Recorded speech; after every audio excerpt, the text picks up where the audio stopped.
يا باغي الخير هذا شهر مكرمة. أرسل رسالة إلى كل من بلغ رمضان حيا، فإن الذين لم يبلغوه كثر، والذين لن يبلغوه في هذين الأسبوعين أو أقل لربما أيضا كثر، والراحلين إلى الدار الآخرة الذين لم يبلغوا معنا رمضان أو يبلغوا بعضه ولم يبلغوا آخره لربما كثر.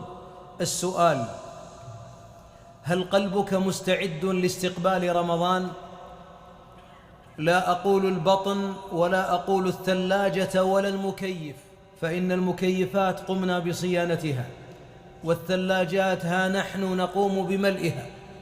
بقي هذا القلب، هل هو قادر على أنه يرفع العمل في رمضان إلى الله، أم أن المضخة متعطلة؟ لو اتصل أبناؤك من بيتك أن الخزان الأرضي توقف الدينمو ولا يرفع إلى الدور الثاني أو الثالث، لهرعت وصلحت وغيرت فحمات الدينمو أو غيرته، قال له كاد أنك لن تصبر على أن الماء ليس في بيتك.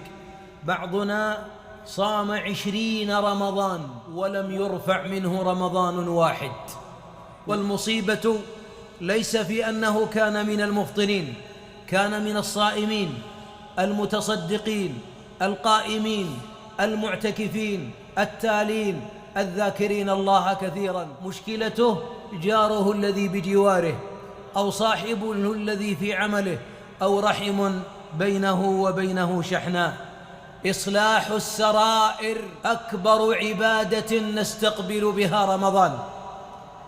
إصلاح السرائر، لأن الله ينظر لها قبل أن ينظر إلى الصور وقبل أن ينظر إلى الأعمال. أتقانا في رمضان ليس أكثرنا ختما للقرآن، أتقانا في رمضان ليس أكثرنا قياما بالقرآن، أتقانا في رمضان ليس أكثرنا صدقة، أتقانا أسلمنا قلبا وصدرا. المخموم الذي قلبه طاهر ليس بينه وبين مسلم شحناء ولا مسلم يوجد في صدره قد أغلق الباب عليه، لا سجين لديه. كلهم في شعبان شهر رفع الأعمال، قال لكل أرحامه وزملائه وأصدقائه والذين ظلموه والذين قد أكلوا عرضه، قال لهم: اذهبوا فأنتم الطلقاء. هذا عبد تقي سامي الإيمان من أهل السمو الإيماني. ولذلك أيها الأحباب بقي 7 أيام على رمضان. سؤال: هل قلبك مستعد ليرفع الأعمال؟ وفي سؤال محزن آخر: هل رمضان الماضي مرفوع أم لا؟ والله مأساة أن بعضنا والله لم يرفع له العام الماضي، فكيف بالعام القادم؟ ومصيبته أن المشكلة في قلبه في صدره لا في مظهره ولا في ظاهر أعماله. قلبه ملوث، قلبه به الحقد والغل.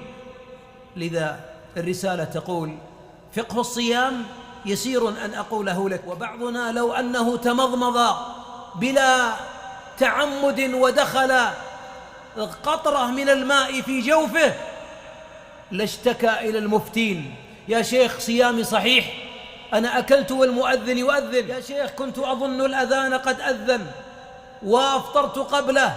ويسأل عن قطرة الأنف وقطرة الأذن وقطرة العين، وحبيبنا عمله ما رفع أصلا، حق العام الماضي ما رفع.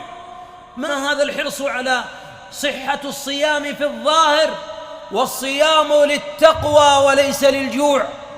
حبيبنا ما قال الصيام ها هنا وأشار على بطنه، بل صلى الله عليه وسلم قال التقوى ها هنا وأشار إلى صدره، لعلكم تتقون، ليس لعلكم تجوعون ولا تعطشون. لذلك حتى لا نفتر في رمضان القادم، وحتى لا يمر علينا كما مر غيره، أنا طالبك وقبلة على جبينك وعينك: اغسل قلبك بماء العفو والرضا، وقل: عجلت إليك ربي لترضى، ستذوق طعم القيام والصيام كأجمل رمضان مر عليك في الحياة، وتلبس الثوب الجديد في العيد وأنت تفرح بالعيد مبتهجا.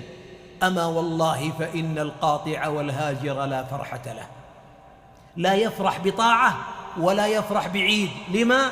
لأن الله قال للرحم وأقطع من قطع، إذا قطع الله فلا يصلك أحد. هذه همسة في أذن كل مؤمن سيبلغه الله رمضان. اللهم بلغنا رمضان، اللهم يا رب بلغنا رمضان، وارحم كل نفس ما أدركت رمضان، واجعل عيدهم عندك جنات النعيم يا رب العالمين.